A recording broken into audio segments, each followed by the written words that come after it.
still on the hunt for their first victory of the calendar year. They will look to snap a 4-game losing skid against a Roseville team that is also trying to get back on the winning track after a couple of close losses in their last 2 games. It's high school boys basketball on SCC Sports.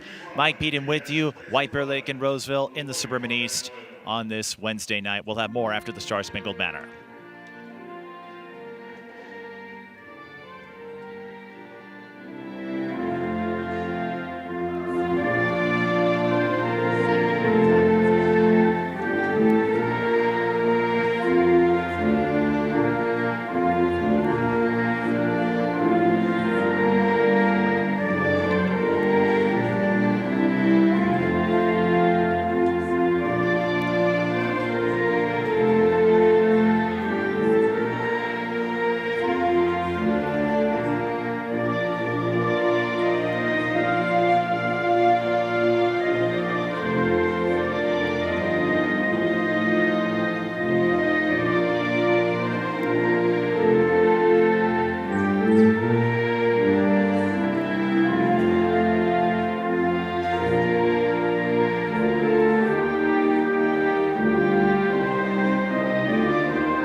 With those pleasantries concluded, let's get back to this matchup and give you a sense of what to expect tonight here at the Galvin Court, live on SCC. White Bear Lake, they've been in a rebuilding phase, sitting at 3-7. Of course, their section loaded with top-notch competitors. Tartan, still undefeated. Cretin-Durham Hall, always a contender. Eastridge dropped a close one with Cretin-Durham Hall last week, but with Cedric Tomes, who is flirting with the state lead in scoring.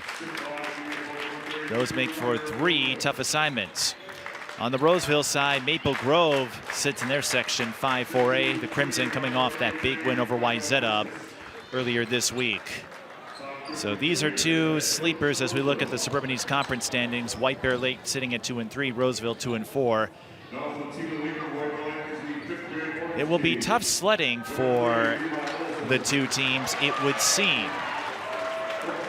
As we said, White Bear Lake, they have not won a game since the start of the calendar year, and Roseville has lost their last 2. Of course, we're only a couple of weeks into 2026.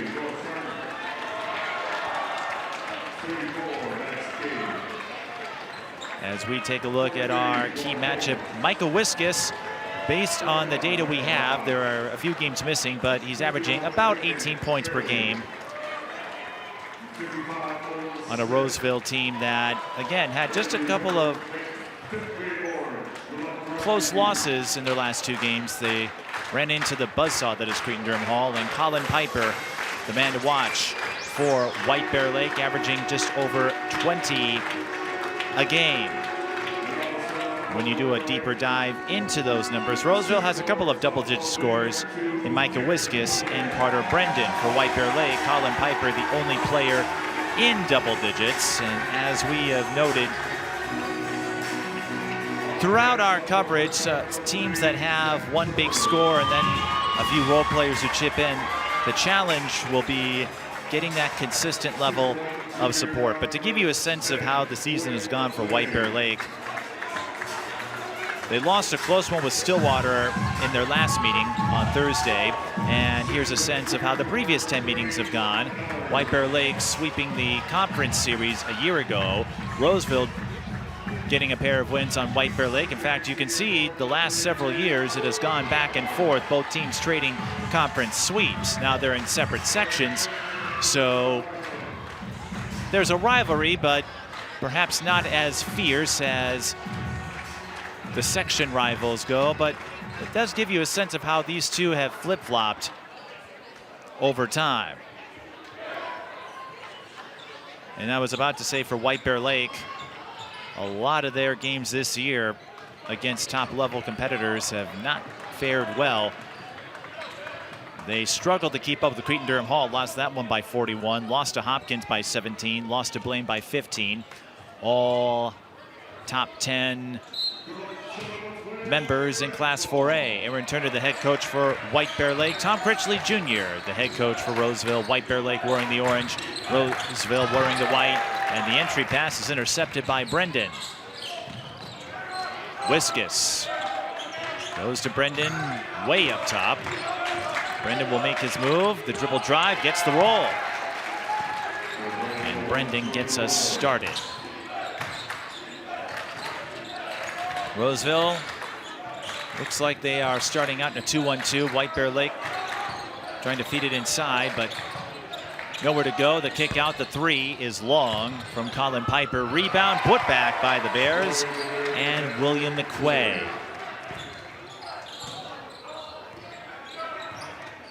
We've got a couple of basketball games for you on SEC this week. Ooh, nice move. The pull-up J comes up short. Rebound, Logan Ellers. We had to do some shuffling, so we're here today, and we'll be at Montevideo on Friday. Here's a touch three.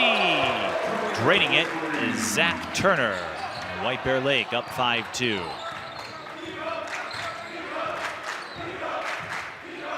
Roseville, they played just one ranked opponent. That was Cretin-Durham Hall, and just like White Bear Lake, they had a tough time keeping up with CDH. That team always seems to have a new crop of characters every year to cause fits, as Carter Brendan is hoping to cause fits in this game. He drains a three from the wing.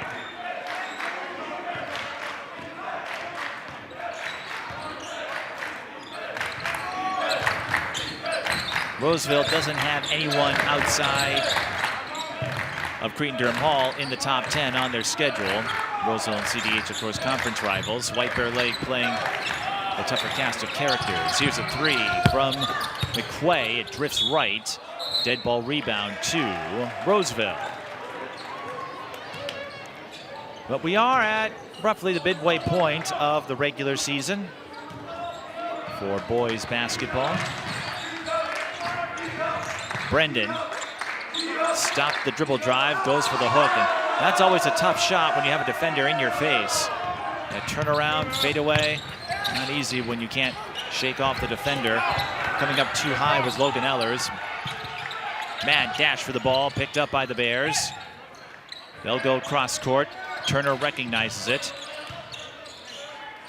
They'll feed it to a wide open Aaron Hilderman, and that three was halfway down, but not all the way.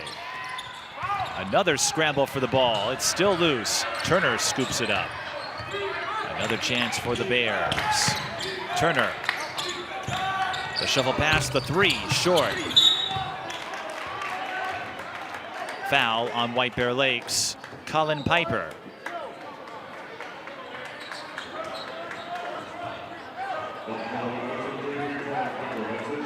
Of course, we were here a few weeks ago, White Bear Lake hosting their first holiday invitational a couple weeks ago to make use of the Galvin Court. It also is the site of the Twin Cities Thanksgiving tip-off, one of the girls' kickoff events for girls basketball, that is. Here's Wayne McGriff. Put on the brakes, lost the handle, and Roseville tag for the foul. It will go on McGriff. Wayne McGriff, I presume, if I'm not right, someone let me know, but I believe he may be related to Kiana McGriff on the Roseville girls team. There's a bump from behind. Getting up a little too high was Marcus Cross. And two quick fouls for the Roseville Raiders.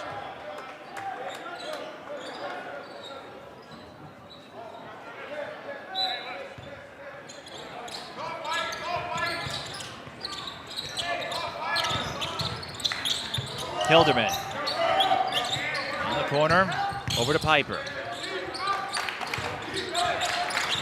Ellers finds McQuay. He backs off. Aaron Hilderman's three short. Still at 5-5 in the early going. Everyone poking and prodding. We'll have a jump ball. Roseville with the arrow.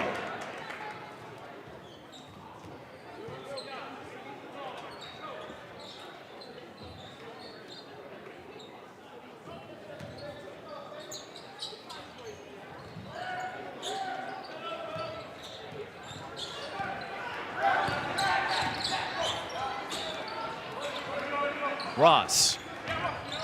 Wiskus. Roseville swings it around. The three is short from Brendan. Rebound collected by Turner.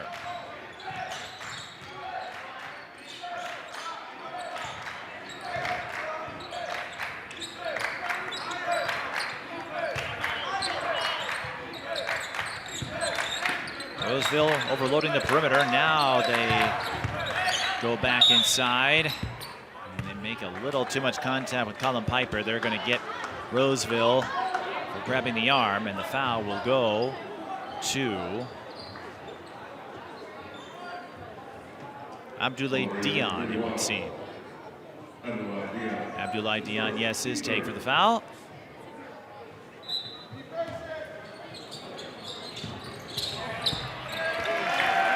Great vision off the inbound. Aaron Hilderman collecting the pass from Willie McQuay, goes up and in. Next at 7-5, White Bear Lake losing their last 4 games, hoping to end that tonight. Roseville losing their last 2, so someone's going to end the streak. We'll find out who soon. Cross-court skip. Carter Brendan maneuvering through, but once again, those fadeaways, not easy to convert.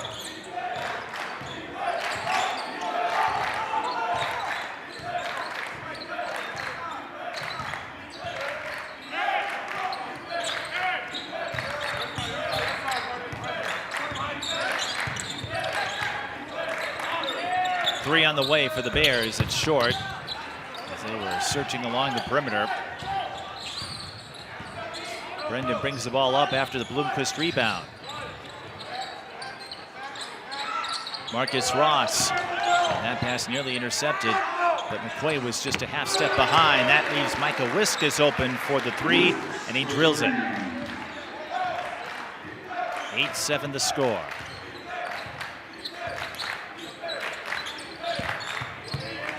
Bounce pass, bouncing right back to McQuay as Roseville again loading up underneath. But White Bear Lake sneaks in there. Aaron Hilderman with a quick turnaround shot.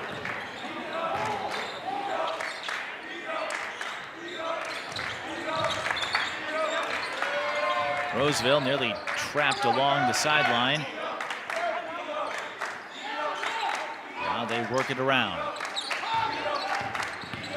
Wiskus over to Abdoulaye Dion. Shuffle pass off the dribble drive. But White Bear Lake got their hands in the cookie jar, allowing them to pry it. Roseville gets back for the block. That's Dion. Stepped out of bounds, so no save for the Raiders. But a good heads-up response as White Bear Lake was looking to score on the fast break. That's worth another look. Here comes Hilderman. And you can't quite see it, but Dion, I think, did get his hand up there. Brendan was alongside him.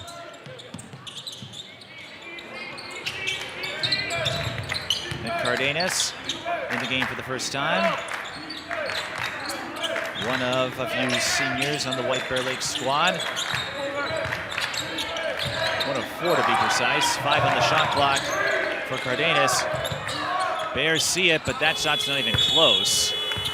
Zach Turner had to hurry up and throw up a prayer, and it will be a shot clock violation. Roseville ball. Yusuf Abdullahi, the 6'5" senior, inbounding the ball.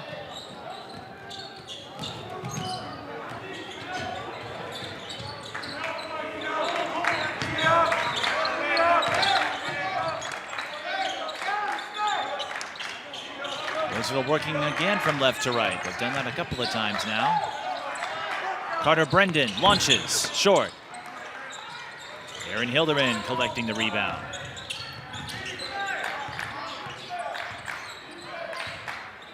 Turner lobs it to Nicholas Roy and subsequently loses it. Brendan into the lane. Pinched off, Roseville recovers, gets the high-low play into Carter Bloomquist for the bucket.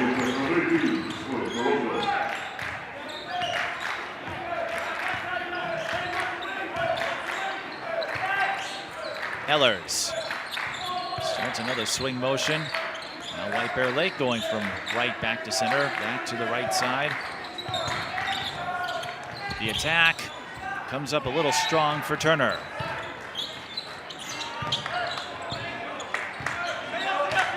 (10-9), Roseville over White Bear Lake. Offense a little shaky at the moment.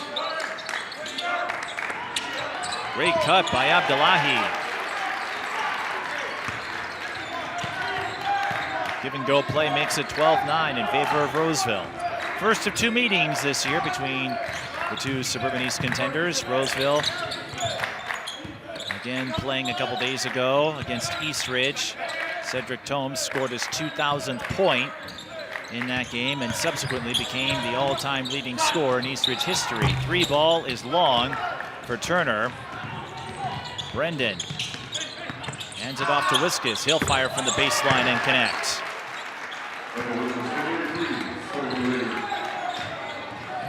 Five for Wiskus.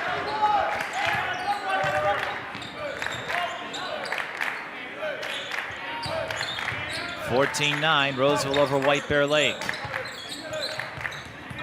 Turner.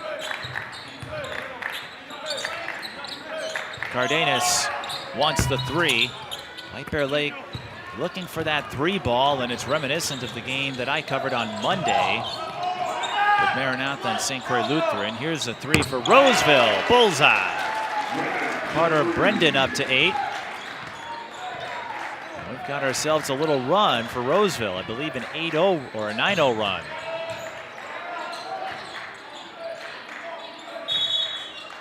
And that will be enough for White Bear Lake's Aaron Turner to take a timeout. 8:37 left in the first half. We've been talking a lot about scoring marks and notable names. Cedric Tomes, of course, going to Minnesota next year, but let's take a look at some of the early shots from Roseville, like that baseline jumper from Wiskus. Sometimes it's just working through those early bouts of inconsistency, but a long way to go for these two. With about 8.5 minutes left in the first half. There's Tom Critchley Jr., the Critchley name synonymous with boys basketball. Tom Critchley Sr., the figurehead, or one of them, behind the Minnesota Boys Basketball All-Star Series that is held every April. Always a fun showcase for the graduating seniors. Had a chance to cover it a year ago, so a lot of characters, a lot of names that go into this sport. White Bear Lake, it's been a while. They've had some lean years as of late, but they had some glorious ones as well. If you ever want to entertain yourself, one of my colleagues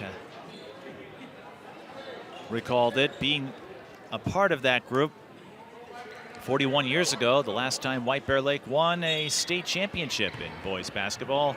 You have to go back to the St. Paul Civic Center days, 1985. There was no Target Center, no Grand Casino Arena. We still had the Met. Mall of America wasn't a thing yet. 3 from Cardenas is offline.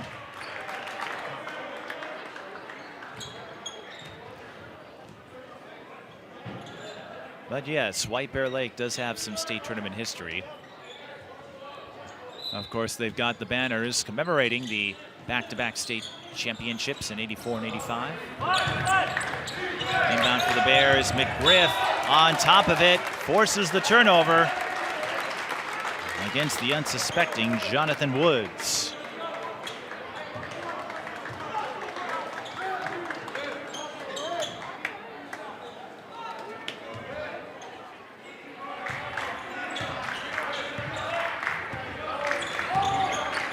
Roseville starting to get to White Bear Lake, and right now it's a matter of Roseville finding their shots. White Bear Lake having a hard time settling for all those threes.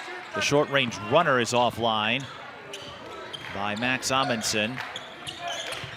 White Bear Lake ball, Nick Roy Throws it away. A couple of turnovers on the Bears. And they still look shaky after the timeout. But they don't look shaky on defense. Colin Piper rises up to send it away.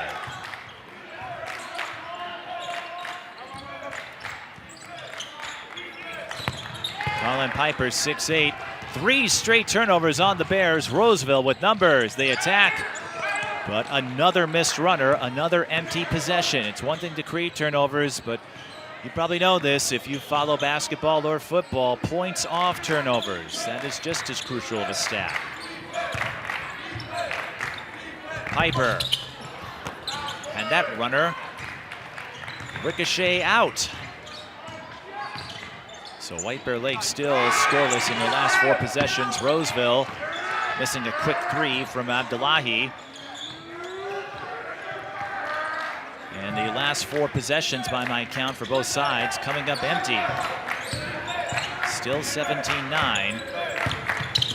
White Bear Lake looking to move inside. Ball is poked out. It will stay with the Bears.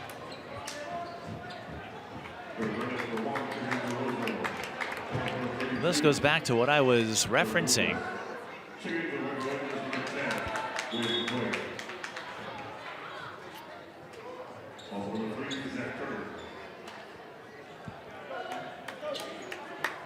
How efficiently can you move the ball?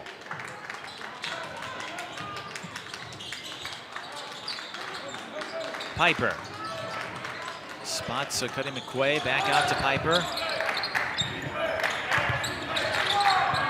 8 on the shot clock. Cardenas goes in through the middle. And with 1 second on the shot clock, Abdoulaye Dion shuts the door on Emmett Anderson. Just 1 second on the shot clock. Turner gets it off, but doesn't touch rim. Another shot clock violation.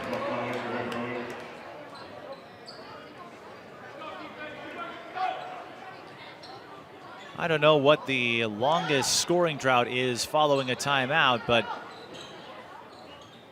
it is interesting to note that both teams have yet to score after White Bear Lake used their first timeout of the game a couple minutes ago. Roseville had 3 straight turnovers forced, and they couldn't score on any of them. They'll try to pick up some points off their most recent turnover forced. Dion into the lane. He's cut off, looking for help. Finds it in Brendan. Now he shoots the fadeaway and scores.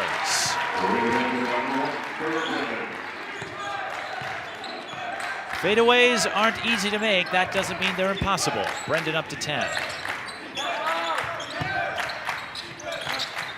Cardenas over to McQuay. His 3 bounces off the backboard. McGriff comes up with it. The White Bear Lake scoring drought continues. Dion charges through, draws the foul. Everyone on Roseville looking for the shooting motion, and the officials will have a talk about it.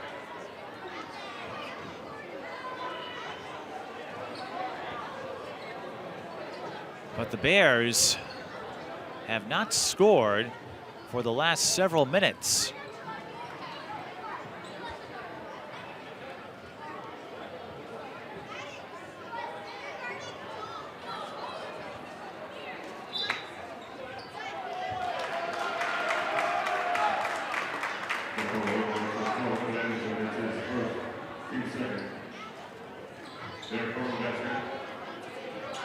So what just occurred, the officials having a chat. We'll show it to you on the replay. Here is the drive by Dion. It was a shooting foul, and the ball had, oh, I see what happened. The ball had touched the backboard, but Colin Piper touched the rim. So a goaltending call was made, and this is a 3-point play as a result. So Dion gets a couple of free points, and it's because Piper touched the rim, I believe, as Dion's shot was coming down. Can't touch the rim. Obviously, you can't touch the ball in a downward trajectory, so that's why it was a shooting foul with just one. It was a goaltend followed by the free throw, hence the three-point play. 22-9. I believe Roseville scoring the last 14 points unanswered. They'll get called for the foul here. And White Bear Lake will have a chance to pick up points at the line. Colin Piper, he has yet to score. Did reach 30 in a game earlier this season against Woodbury.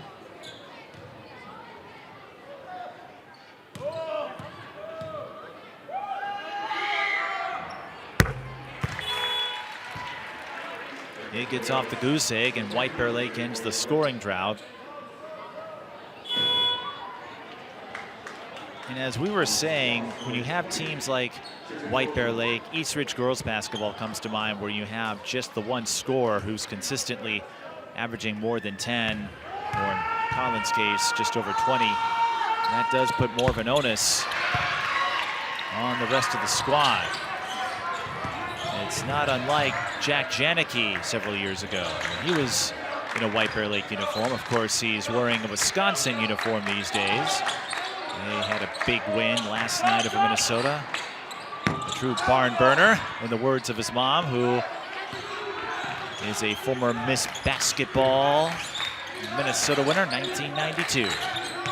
4.5 to go. White Bear Lake ball after the Roseville miss. And more free throws coming for Piper as he was hacked while making the attempt.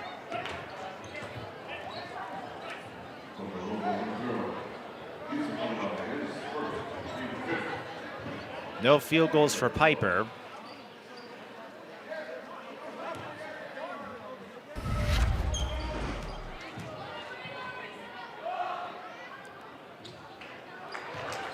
His first attempt goes in and out as you get a second look at the foul that resulted in this current trip.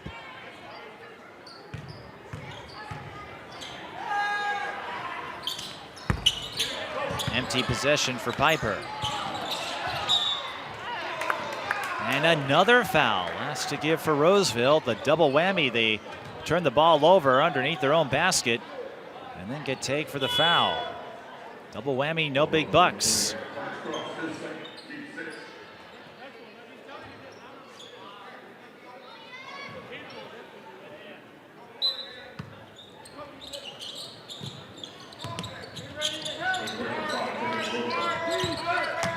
Here's Piper. He's been a little more pedestrian as of late. That came up short. He's pleading his case, but from up here, I thought I saw a push on Carter Bloomquist. And that will be his second personal foul. So he'll head to the bench with just 2 points. That could pose a problem for White Bear Lake. They haven't scored a field goal in about 5 minutes or so. Their only points coming from Piper at the free throw line. They do get their hands on the ball, though, force the tie-up, and they hold the arrow with 4:07.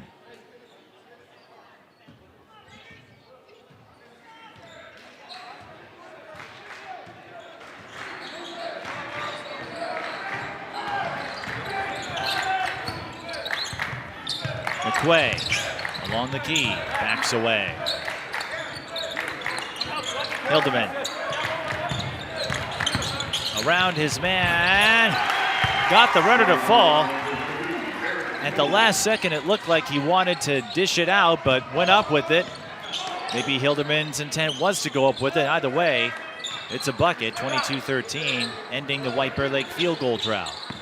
And that will be crucial until Piper can return. Here's a deep three for Roseville. It clanks off the front iron. Dead ball rebound to the Bears.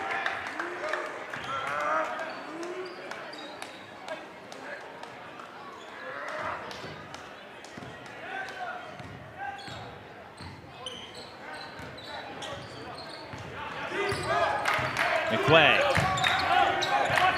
backs off, finds Hildeman. Another quick passing set. McQuay creating some space, but could not get enough shooting space. Roseville with the ball.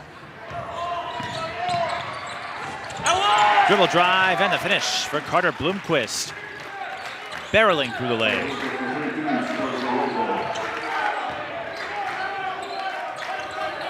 Roseville looking for the reach. It will stay with White Bear Lake.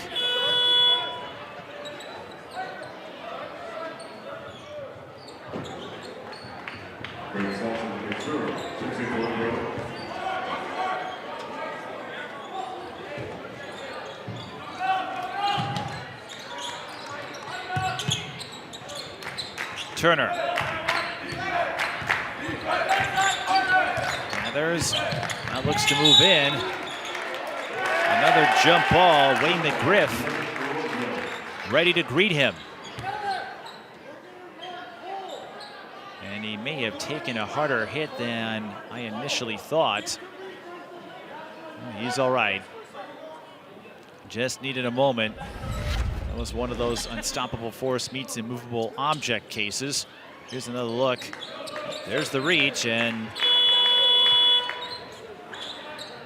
just a dead stop, and momentum carried them both down, but that angle showed you, at least from my vantage point, it was all ball for McGriff.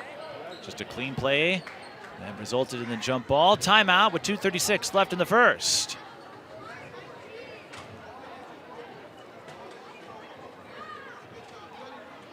Bears called the timeout. Here's a look at Section 4-4A based on QRF. As I mentioned in the open, there are 3 teams that have a realistic chance of winning the section. St. Paul Central could be the sleeper, but that's a fearsome threesome. Tartan, Cretin-Derham Hall, and Eastridge. Tartan still undefeated. Cretin-Derham Hall taking a couple of losses. Eastridge, I think they have a more interesting case. I'm not sure they have the depth of Cretin-Derham Hall or Tartan. We saw Tartan, of course, earlier this season against Matamidi, and they are getting a lot of press on SEC and elsewhere if you've been following boys basketball this season.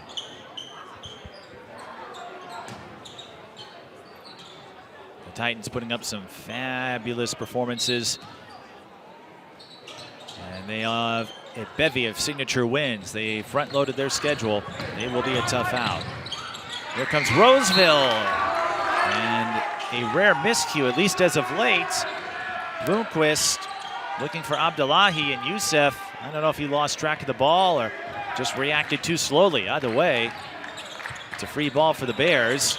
And then they cough it up off an errant pass. Cardenas, in that case, needed a few more inches of vertical, and Cardenas, not exactly diminutive. He's at 6'2".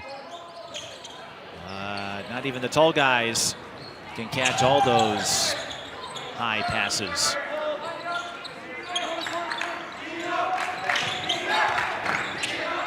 White Bear Lake in a 2-1-2, it would seem.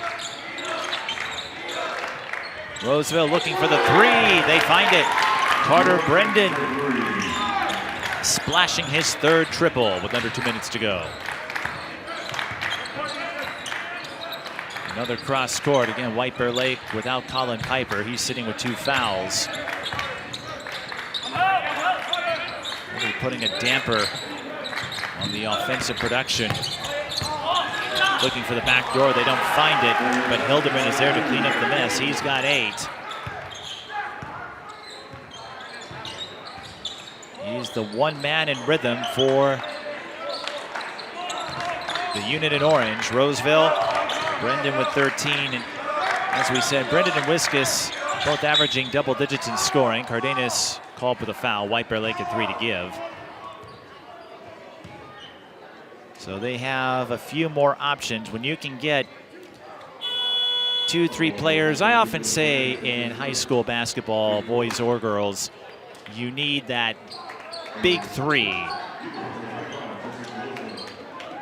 to make a serious run.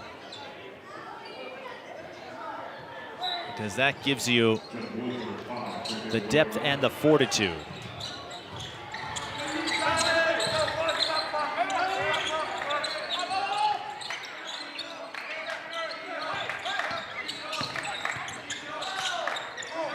That's Wiskus looking for the fadeaway. It bounces away. Turner starting another set. Woods had it. Now Turner out at the high post. Woods again. Backs off. White Bear Lake taking their time. 35 seconds is plenty in the shot clock era. That's what the college game used to use. Now it's winding down, and another sloppy pass. It bounced off the thigh of Logan Ehlers.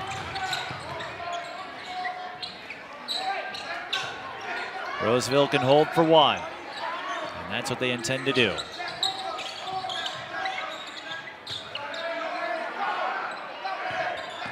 Wiskus had the ball knocked out. Jump ball, White Bear Lake with the arrow, 2.7 seconds. Enough time to find a player and get a quick shot off. Maybe a dribble or two, if they can get the pass in cleanly.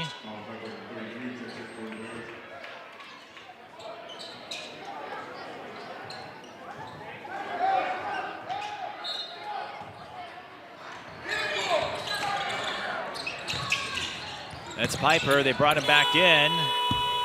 Not sure it would have counted. Roseville had him smothered on that final 2.7. And that takes us to halftime. A lengthy scoring drought for White Bear Lake, enabling Roseville to build a sizable lead, 27-15 at halftime here in Galvin Court. We'll be back with first half stats and analysis. This is high school boys basketball on SCC.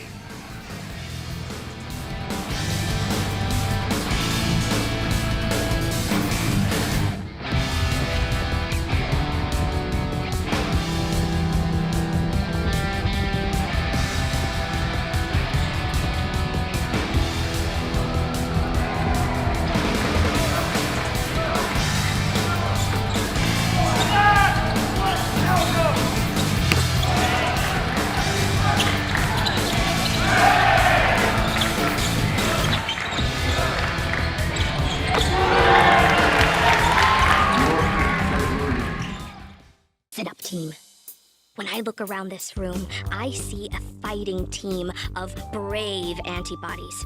But the flu is coming in strong, so I won't sugarcoat it. I need each one of you on your A game.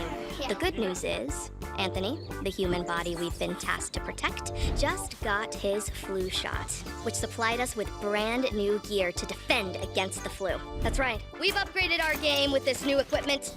They give you a little extra boost. So let's go fight for Anthony, for his mom, his co-workers, that nice lady Patricia that lives down the street with the cute dog. In the face of viral adversity, we make Anthony thrive so he can protect himself and the people he loves most. Are you with me? Yeah! Let's work as a team to defend against the flu. Gear up with a flu shot to help protect others and reduce your risk of being sick or hospitalized with the flu. Learn more at getmyflushot.org. Emma, did you hear? Todd's in the hospital. Who's Todd? He got a collapsed lung from vaping. He thought it was cool. Not cool. Promise you won't vape, Emma. It can lead to a lifelong addiction, and we can't be friends if your lungs collapse. Bogus. Wacky sitcom teens aren't the best people to talk to your kid about vaping. Hey, you got a minute? You are. Start the conversation with your child about vaping today. Buckle up! Nobody is more prepared for an emergency than Dogman. With all your kung fu skills and your K9 42 or whatnot. But for the rest of us, a good plan goes a long way. Come on, let's go! So, whether it's an unexpected disaster or the world's most evilest cat bent on destroying all do-gooders, Destroy all do-gooders! you can help your family be ready for anything. No time to waste. Will you get out of here? Get started today at ready.gov/kids. I never realized that I'd be taking care of a 2-year-old and a 9-year-old on my own. Sometimes as dads, I think we're too hard on ourselves. We get down on ourselves on not being able to, we're the providers, but we also have to learn to take care of ourselves. Self-love made me a better dad, because I realized my worth. My daughter Isabella recently had a graduation into high school, and I got emotional because I saw pride in her eyes. I saw my daughter have her own self-love, and I saw the hard work of me being that dad 24/7 transferred to my teenage daughter. The word father means a lot to me. When I give my love to my children as a father, I can see it.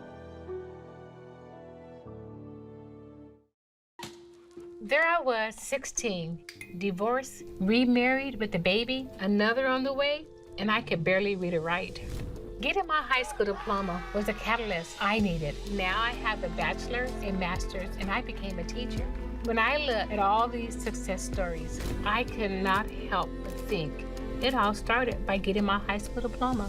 When you graduate, they graduate. Visit finishyourdiploma.org to find free and supportive adult education centers near you.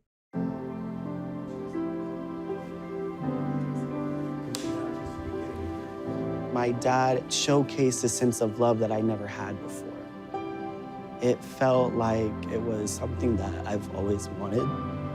I mean, he's not only my parent, like he's like my best friend.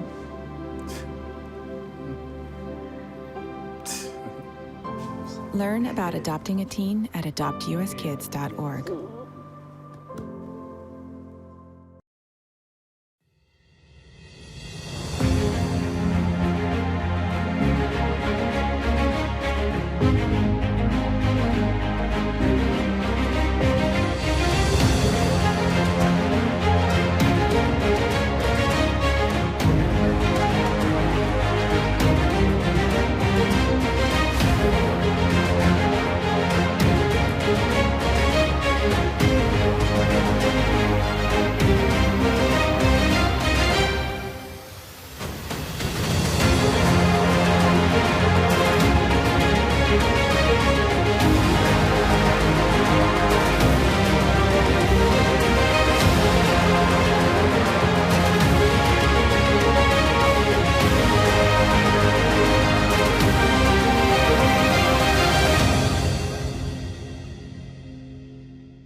Those are some tiny humans getting a taste of what they'll run into, what they'll encounter in a few years. Always fun to see the traveling teams, the youth squads, get some reps on the high school courts. 27-15 to score the half. Roseville over White Bear Lake on SCC. A lengthy scoring drought midway through the first half opened the door for the Roseville Raiders to take command as we look at first half highlights. White Bear Lake got off to a solid start early, getting a couple of quick buckets. That's the only one for William McQuay. Roseville getting an early answer from Carter Brendan, the first of three three-pointers for the senior. Hilderman with the layup. Roseville finding that outside shot, leading 8-7. Micah Wiskus, one of two field goals for him. It was 9-8. Roseville getting a big block. White Bear Lake answering back, but this is when Roseville made their move. It was 9-8. They would score the next 14 points unanswered. Heady defense playing a part in that. Eventually, Aaron Hilderman was able to get a runner that ended the field goal drought. Carter Brendan nailing his third triple. And there's a glimpse of the first half. Roseville faring better from three-point land compared to White Bear Lake. The Bears just the one triple, but a 14-0 run giving Roseville that comfy cushion, at least for now. 27-15, not an insurmountable margin for the Bears, but they will have to do a better job finding their shot in the second half, which will come up in just a couple of minutes. This is high school boys basketball on SCC.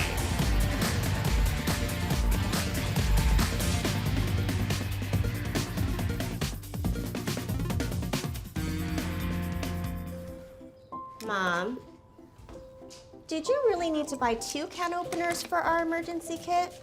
I can't help it. They're 2 for 1. What's this? We need to keep our family communication plan safe in case of an emergency. Thanks, Tita.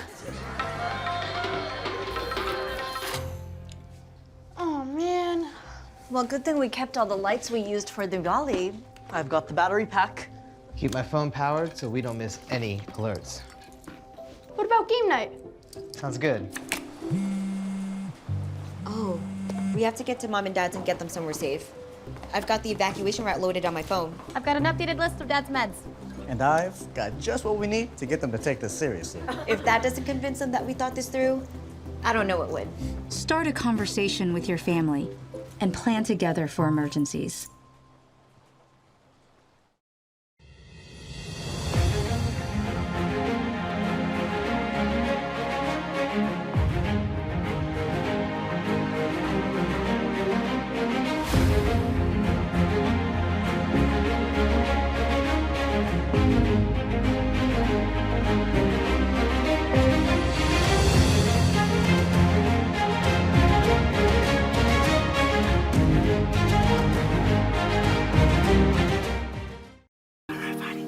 Love is a lesson that doesn't end. It knows no conditions, so you better buckle in.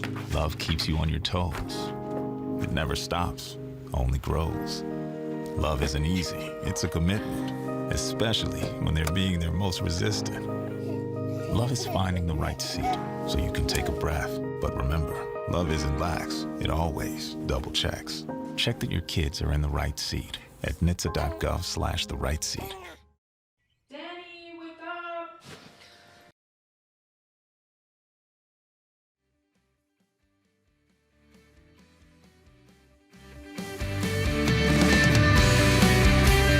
Perfect timing.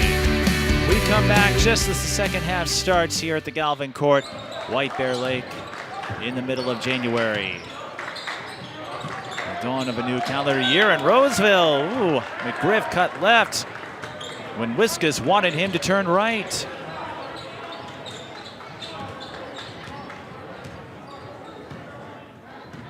It took a little while to build that 14-0 run. You may recall White Bear Lake using their first timeout, Roseville forcing 3 turnovers and failing to score off of any of them. The dump down. Free throws coming for Aaron Hilderman. In the first half, Hilderman leading the Bears with 8 points. No one else with more than 3, but with only 15 points in the board. That probably wouldn't surprise you. Carter Brendan leading Roseville with 13 points. Whiskas has 5. So we've got 2 teams led by 2 solo efforts thus far. Not a lot of free throws. White Bear Lake 2 of 4. Roseville just the 1, which they made. That was a 3-point play. The only points for Abdoulaye Dion. Hildebrand knocks down the free throws here to make it 27-17. So overall, a quick moving first half. Not many fouls, not enough to warrant trips to the free throw line anyway. Brendan gets hacked, and we have a couple of early fouls to start this second half.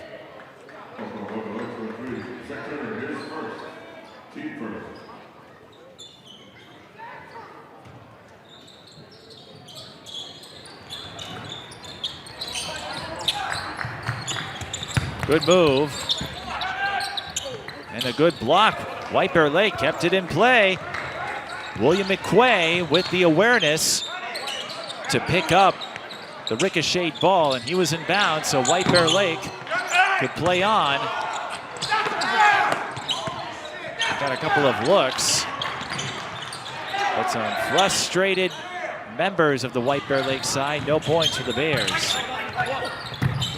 Whiskas tried to lean that one in, couldn't do so. That's not easy to pull off either. We talked about the fadeaways, trying to lean through against a squared up defender is a tricky task. Quick little triangle, and Cardenas sinks the three.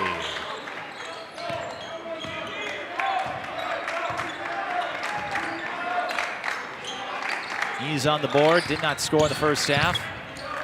27-20. So the Bears getting the start they need to open this half.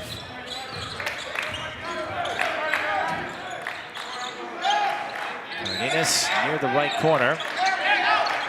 Brendan on him. Great cut, great finish. William McQuay from Hilderman. Timeout Roseville. White Bear Lake scoring the first 3 buckets of this second half. 7 unanswered, and a 12-point lead shrinks to 5. 27-22, 15:47 left.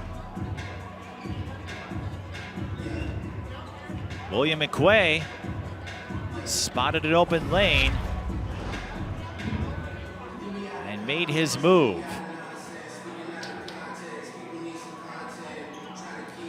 Again, White Bear Lake looking to end a 4-game losing streak, one that has seen them get rattled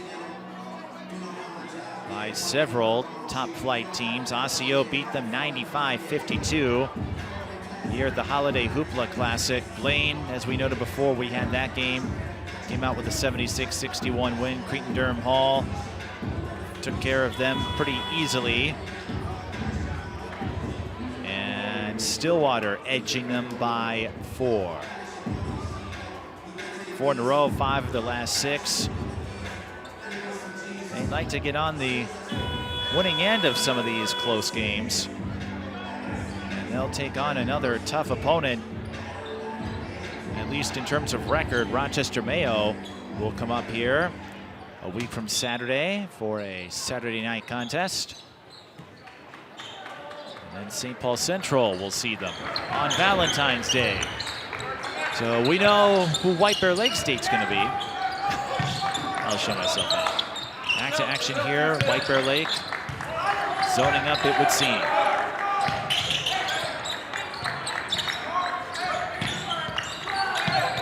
Abdullahi over to Brendan. Roseville not afraid to mix things up. When I spoke with Tom Critchley Jr., 5 to shoot for Wiskus. He sees the clock, goes up. It's long. Abdullahi collecting the weak side rebound. The 3 off the heel. But Tom Critchley Jr. told me he will usually rotate that 5th player on the starting 5. He hasn't had a consistent one per se. He likes to change things up a bit. White Bear Lake. Piper looking to move in, couldn't do so. Cardenas back to Piper after the reset. Inside to Hilderman. The kick out, Cardenas 3, short. Dion with the board. Brendan to Dion.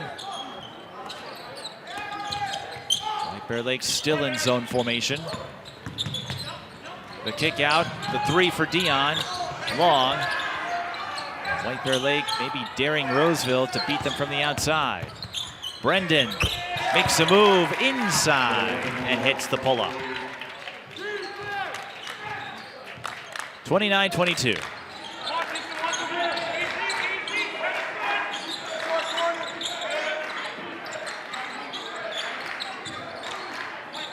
Roseville still in that 2-1-2. Piper hit the post up. That's his first field goal. Again, just had 2 points and had to sit for a few minutes in the first half with 2 fouls. He would like to rectify his lack of production in the early going.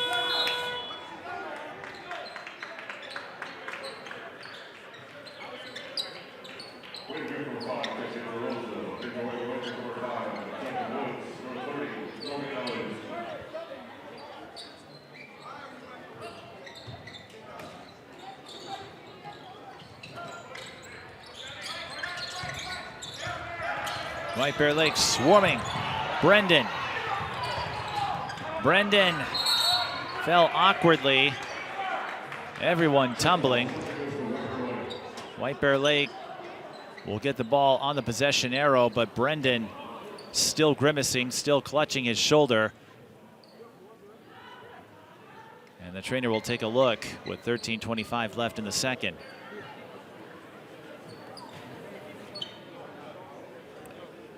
You hope it's just a shoulder tweak. I saw that happen to Madden Greenway on Saturday when Providence Academy beat Rochester Lord.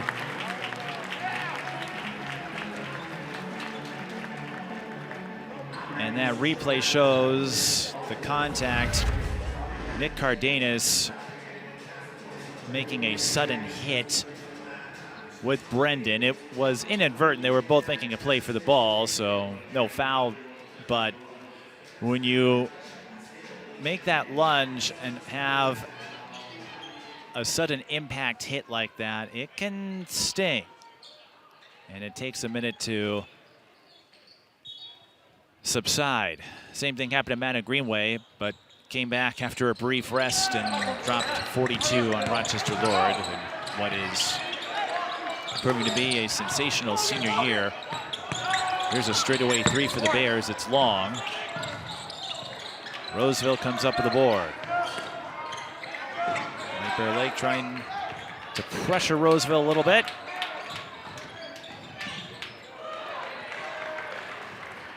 Instead, they cough it up once more.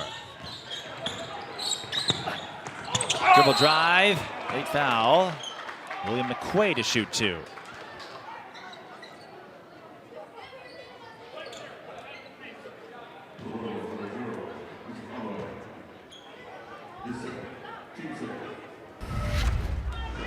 As he goes to the line, we'll take a second look. Didn't see a ton there on the replay, but it was enough to get the foul.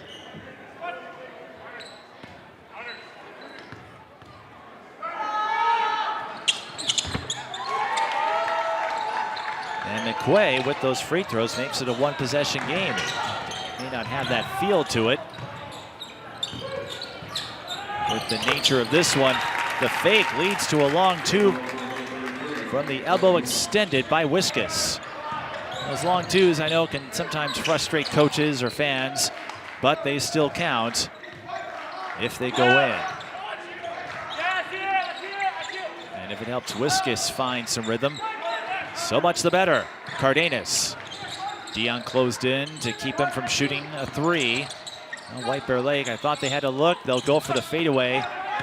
Rebound Piper, and ooh, that was close. Nearly deflected it off of Ehlers and turned it over.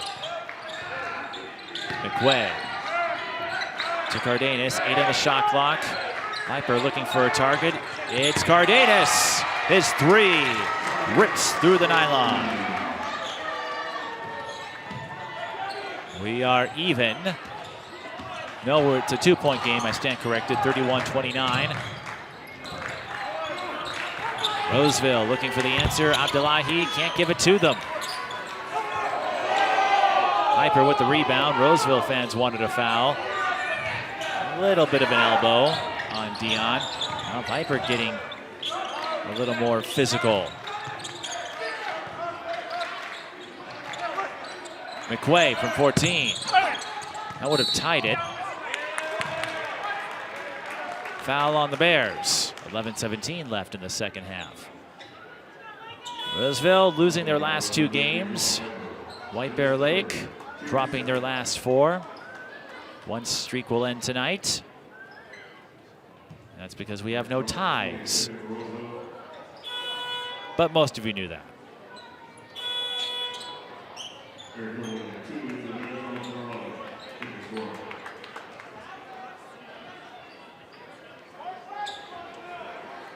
Piper returning to the bench after picking up his third foul.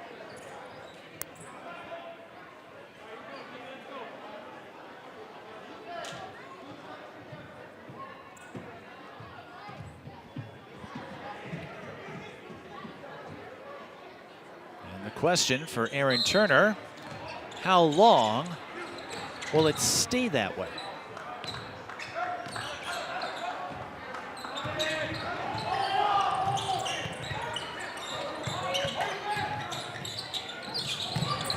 Three from the wing.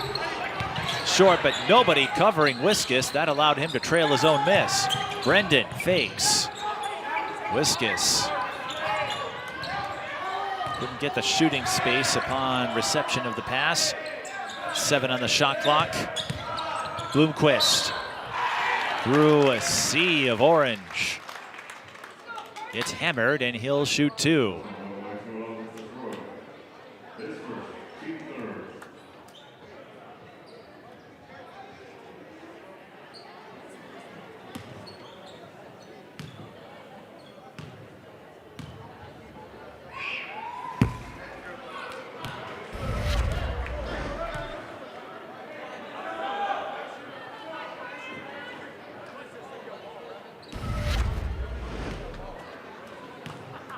Bloomquist 4 points in the first half.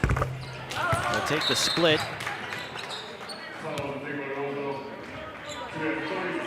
And Roseville takes a timeout. 10:45 left in the second. 32-29. Both teams with 3 remaining.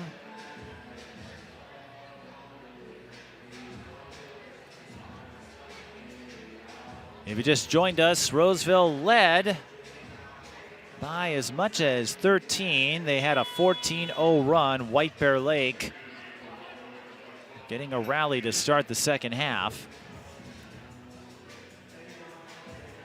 And the road ahead for White Bear Lake looks something like this. Irondale coming up on Friday. We mentioned the Rochester Mayo game. That will be, I said, a week from Saturday. It is this Saturday. I'm getting my dates crossed. Their first meeting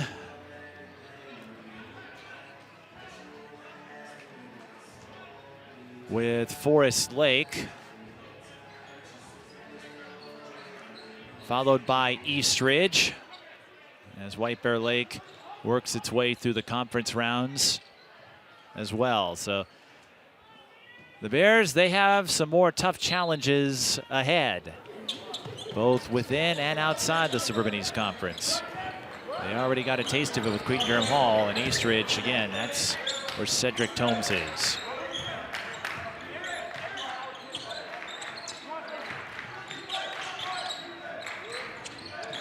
Cardenas in the corner. Finds Ellers. Inside he goes, and getting the friendly bounce is Aaron Hilderman to make it a 1-point game. White Bear Lake has not tied or held the lead since they were up 9-8 early in the first half. Dion blocked. Ellers making the move, but White Bear Lake can't get the pass in cleanly. And the miscue leads to a turnover when the Bears had momentum at their grasp. But there's the look by Ellers, and it was a clean block.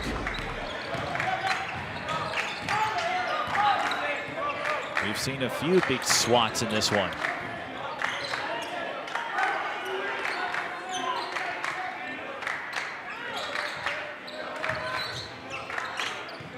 Ross to Brendan on the outside, threading it inside, but unable to post up was Bloomquist. Marcus Ross jumps in to keep the possession alive, and he will shoot a pair.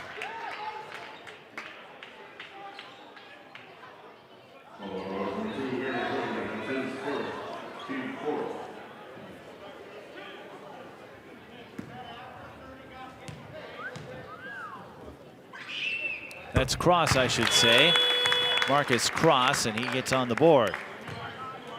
Again, Roseville missing a few games, so I don't have a complete picture of Cross's scoring numbers.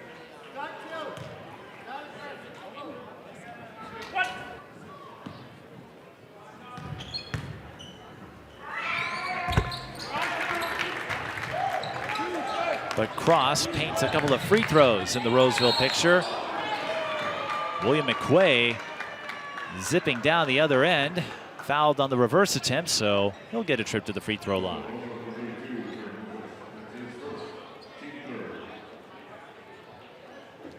McQuay averaging 9.7 points per game this season. And another player who typically chips in a few points, but apparently not available tonight, Preston Kreider. I haven't seen him enter the floor. This is my first time seeing White Bear Lake, so trying to get acquainted with all the storylines. It's a split for McQuay, 34-32. In favor of Roseville. Win would put them at 7-5. Again, these two are long shots in their respective sections. And William McQuay comes up long with his defensive presence, snatching it out of Cross's hands. He'll stay with the Bears. As we said, they have not tied or led since they were up 9-8 early in the game.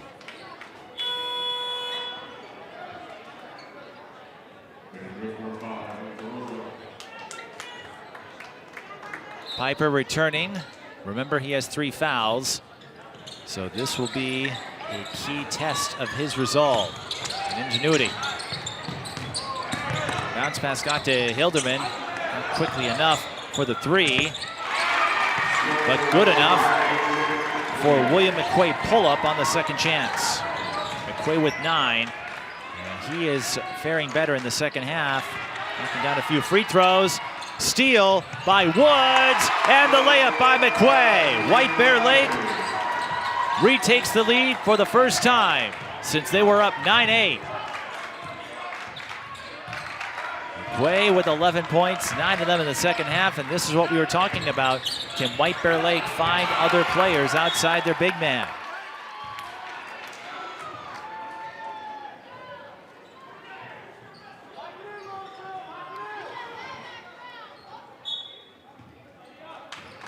Roseville ball.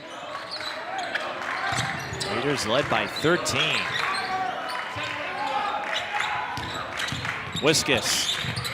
Extra pass. Back door to Bloomquist.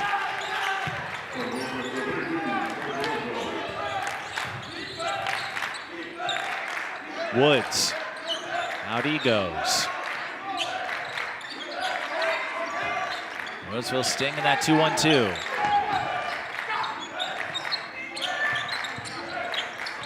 What will White Bear Lake do? McQuay thriving in the second half, but had the ricochet dribble off his foot. Roseville with one-on-one coverage. It's Wiskus, no! And he did not get back in bounds in time.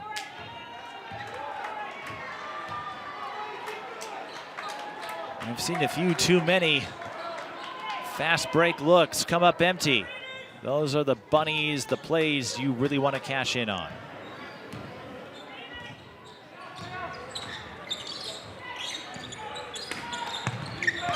Hilderman.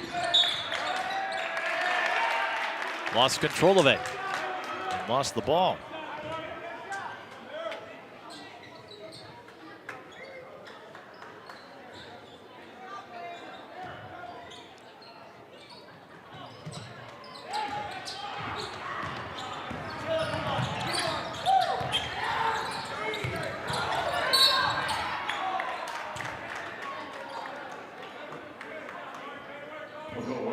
Another foul.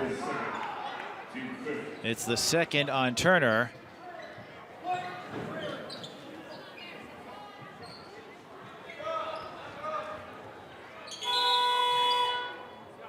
And Cardenas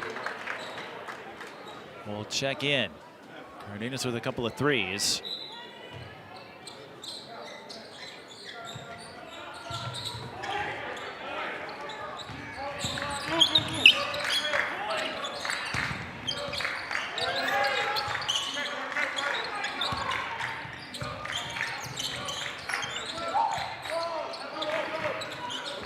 Griff, spin move. No, Bloomquist there for the finish. And Roseville back in front.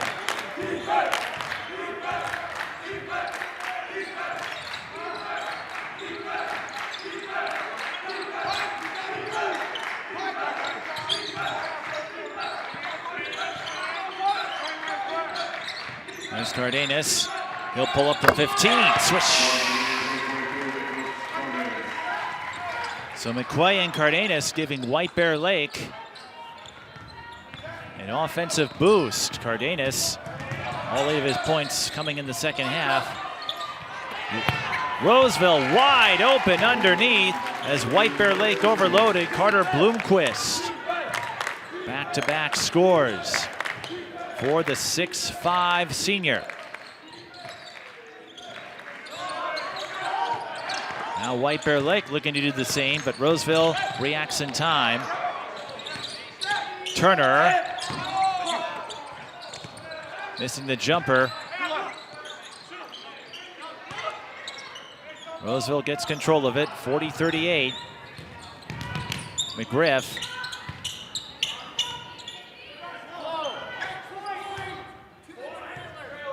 Lobs it to Brendan. Dion.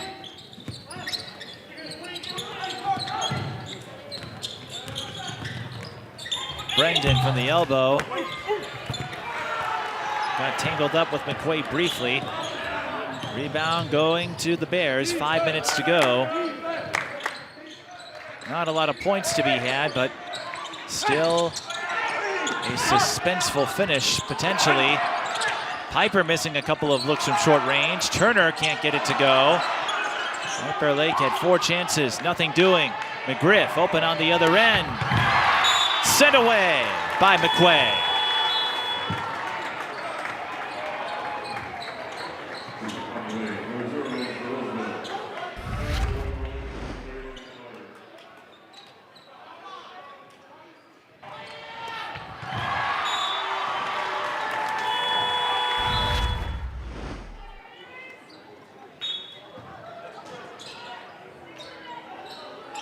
.438 remaining.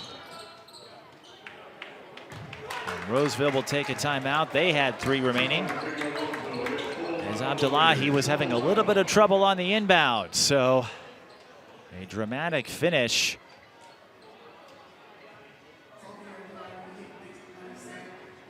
On tap potentially. Here's a look at the road ahead for Roseville. They'll return to action on Tuesday with a couple of road games in conference play, Woodbury and Mounds View. February, they'll play Minneapolis Southwest. And then Spring Lake Park, that is one of their section rivals on Valentine's Day.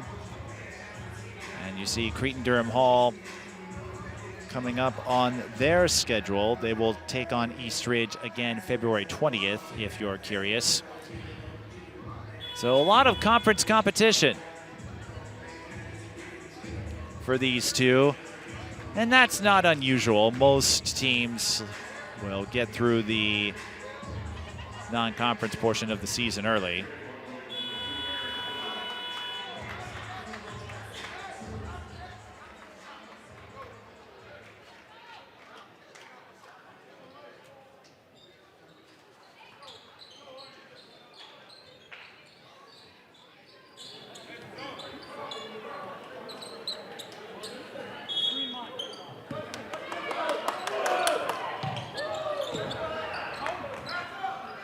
So a couple of timeouts remaining for Roseville.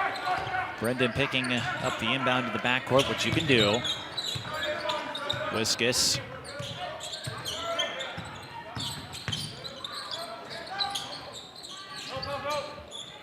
Now Brendan has it. Abdullahi. Wiskus inside to Bloomquist. Fouled on the attempt. Last foul to give for White Bear Lake. Keep that in mind with 4:13 to go. Carter Bloomquist working some wonders of his own. Averaging about 7.5 per game based on the numbers we have.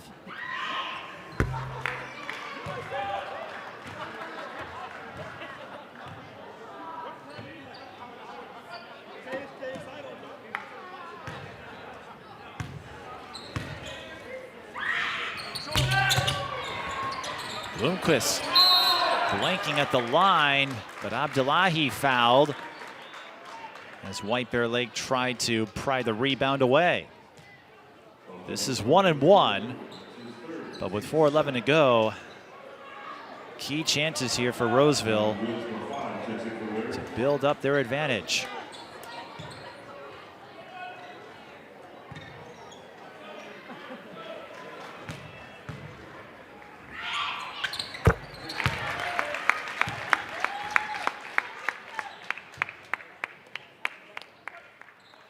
Abdullahi had just a couple of points, 1 field goal in the first half. Again, we're back on Friday over at Mahtomedi. They'll take on Two Rivers in girls basketball, and Abdullahi gives Roseville a couple of big points. Game far from over, of course, but in a low-scoring affair, every point goes a long way. Now a foul away from the ball on Roseville. They had 3 to give. It's on Abdullahi.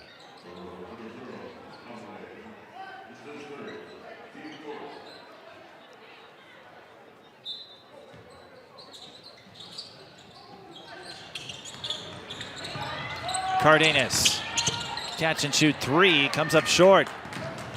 Scampering down court is Wiskus.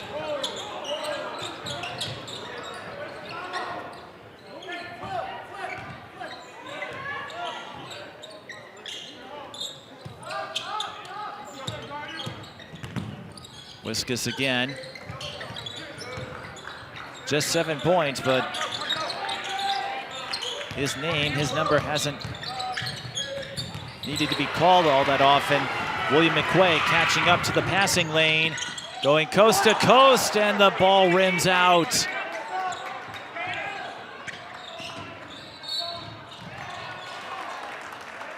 Jonathan Woods then fouls the ball handler. Another missed chance for the Bears. They had the lead for a moment in the second half. And now a series of these close calls that leave them struggling to finish.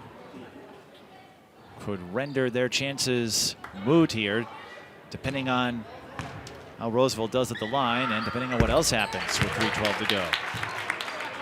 Brendan, 13 points in the first half. Much more quaint second half, but again, Bloomquist has stepped things up. Even if the points haven't come as often compared to the first half.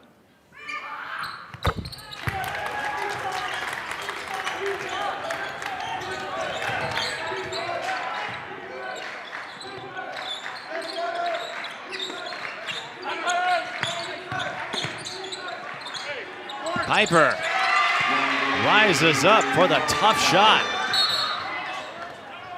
White Bear Lake getting the timeout in. They have 3, now 2 with 2:55 to go. Of course, they don't carry over to the next game. And with this back and forth nature, not a bad time to reset. Let's take another look at the play by Piper. And that's just determination for you. Fearlessness.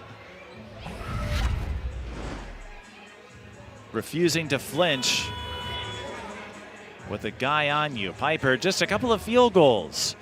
So some interesting deviations from the norm, in particular for Piper, who, again, averages 20 a game, but it's been a while since he has reached the 20-point mark in a game. A lot of his big numbers came early. This will be his lowest scoring output of the season. He has reached double digits in every game.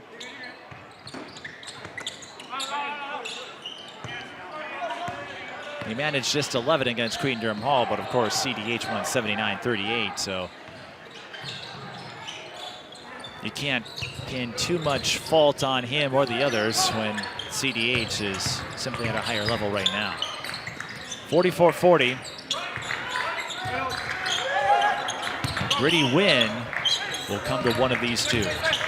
Wiskus Comes up long, didn't touch rim, so Roseville just has 5 to shoot. Wiskus sees the clock, short on the 3. Now this is where White Bear Lake has to finish.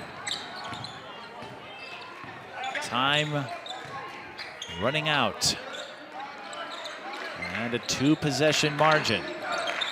So you want to get a bucket here if you can. Piper again. Bloomquist still on top of him, and you see just how difficult it is to consistently make shots while contested. Dead ball rebound to Roseville. It was knocked away, I should say.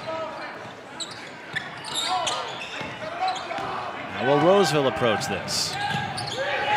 They are in the bonus, and they'll have a chance to make use of it.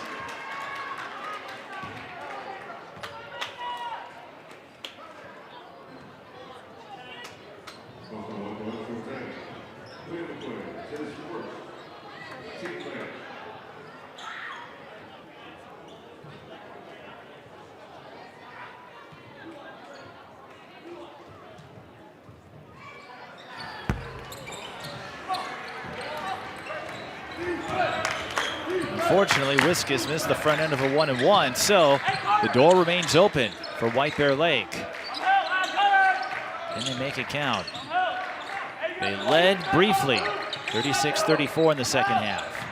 But that's it. Piper thought about it. McQuay launches. That's long. Roseville hangs on to it. White Bear Lake trying to get more aggressive on defense. Colin Piper saying, I got the ball. But the referee says otherwise. That is the 4th on Piper with 1:13 remaining. And it's double bonus the rest of the way.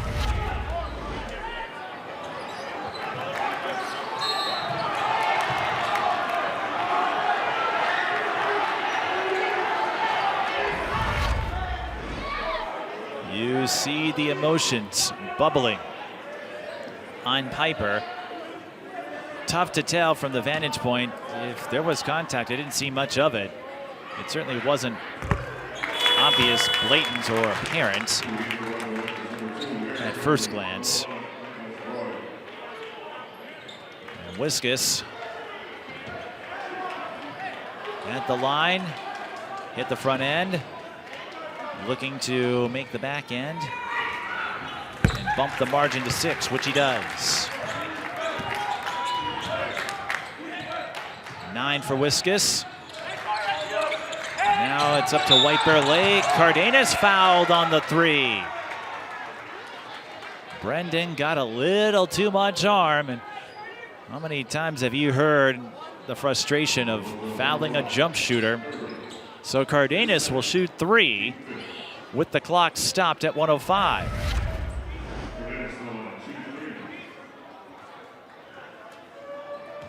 And there was a little nick of the arm based on that angle.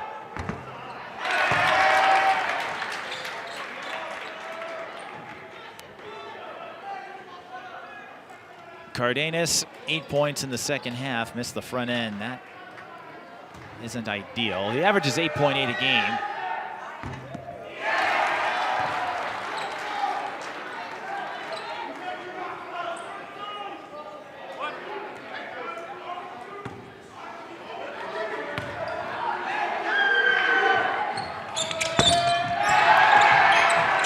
Missed all 3 of those.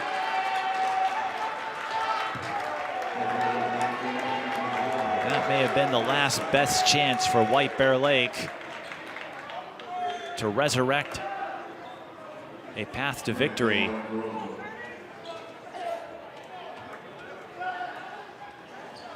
Carter Brendan goes to the line. Double bonus here for Roseville, but if he makes one more, that should take care of it. With 1:03 to go. Barring something highly unusual.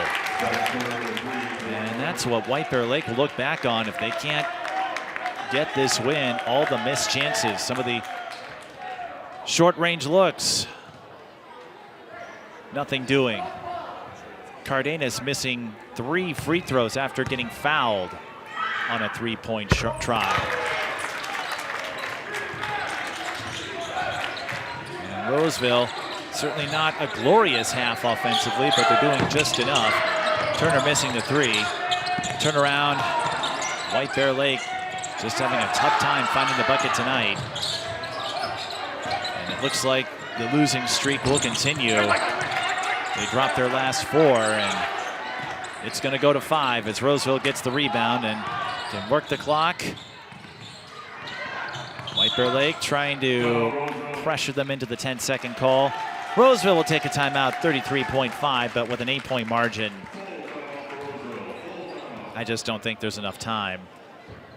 Again, the clock doesn't stop for a made basket at this level. As we noted, we're back here Friday. Not here specifically, but you will see us again on Friday. Two Rivers and Matamidi, girls basketball. And then a couple of hockey games. East Ridge and White Bear Lake girls hockey next Tuesday. I'll be with you a week from tomorrow. That's Thursday, January 22nd, Proctor Hermantown.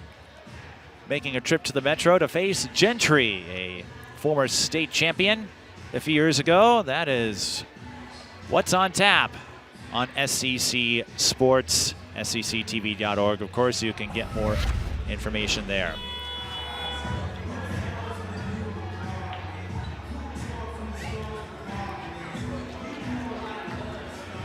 Gentry Co-op has a few Tartan and North St. Paul athletes. Of course, boys hockey and girls hockey especially, there are more co-ops involved. And speaking of co-ops, Carter Brendan with 19 points, but he got enough from Bloomquist and Wiskus. Again, it was not a pretty second half. And White Bear Lake took the lead for a time, 36-34, but that was it. And just like the first half, around that midway point is when the offensive spigot dried up.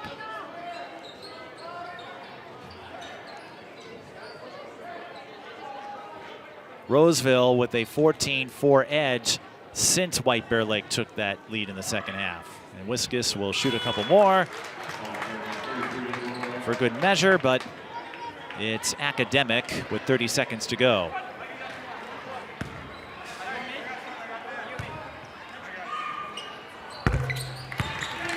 Make your fouls, as Scott Van Pelt would say. Roseville doing enough of that in the second half. 14 of 18, and that'll be more than enough. And there's a microcosm of the final leg of this game for White Bear Lake. Just brick after brick. There's an old saying, when you shoot well, you look good. When you don't shoot well, you can run into trouble, and that phrase is true no matter where your ranking is, no matter what your record is.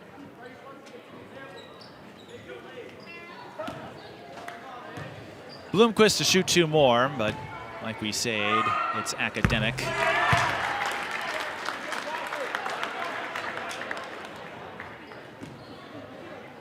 Roseville just made more plays in this second half, and a lot of their points coming at the line. Bloomquist will split, but that's all right. Roseville will finish 15 of 20.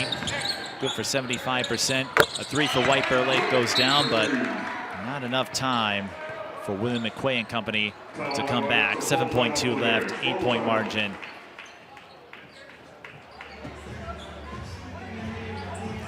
You can do the math from there.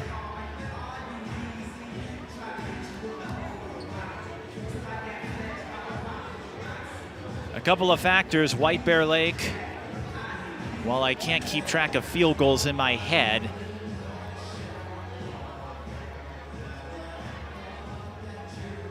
they've ran into rough terrain from the midway point of the second half. Nothing was going down. Short range, long range, everywhere in between. Another factor overall, Colin Piper held to just 2 field goals, 6 points.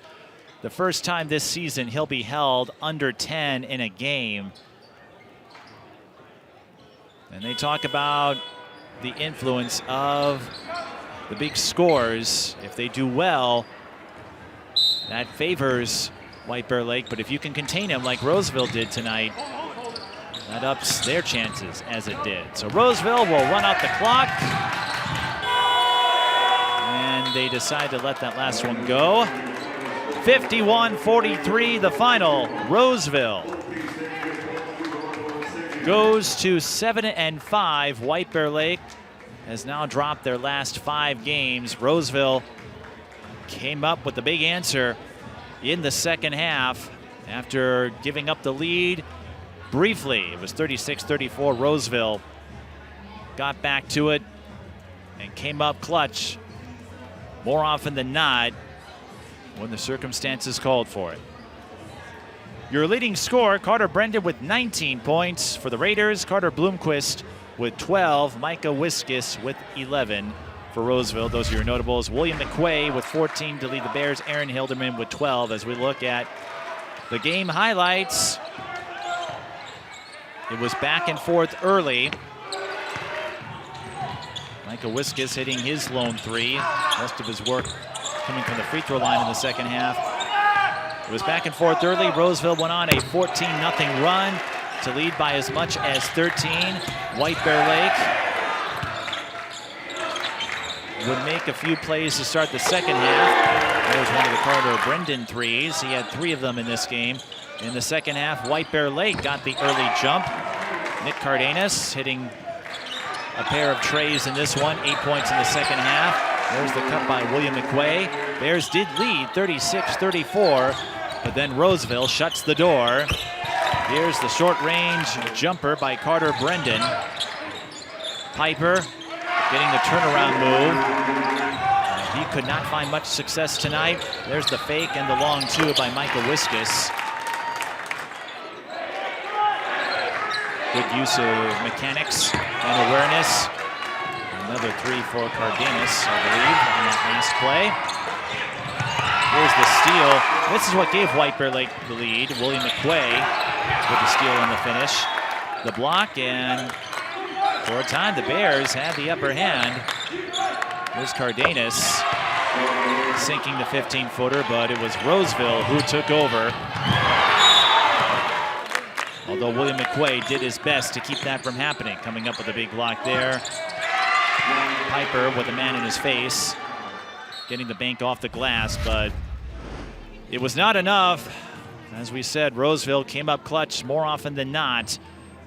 As you look at the final numbers, 15-20 from the free throw line. White Bear Lake 7 of 13. One of a few factors playing into Roseville's victory tonight. We invite you to join us on Friday at Matamidi when the Zephyrs host the Two Rivers Warriors in girls basketball. But it's Roseville who comes away with the 51-43 win here at Galvin Court in White Bear Lake on SCC Sports. This is Mike Beaton thanking you for watching live coverage. Until Friday, we'll see you next time, and have a great rest of your week.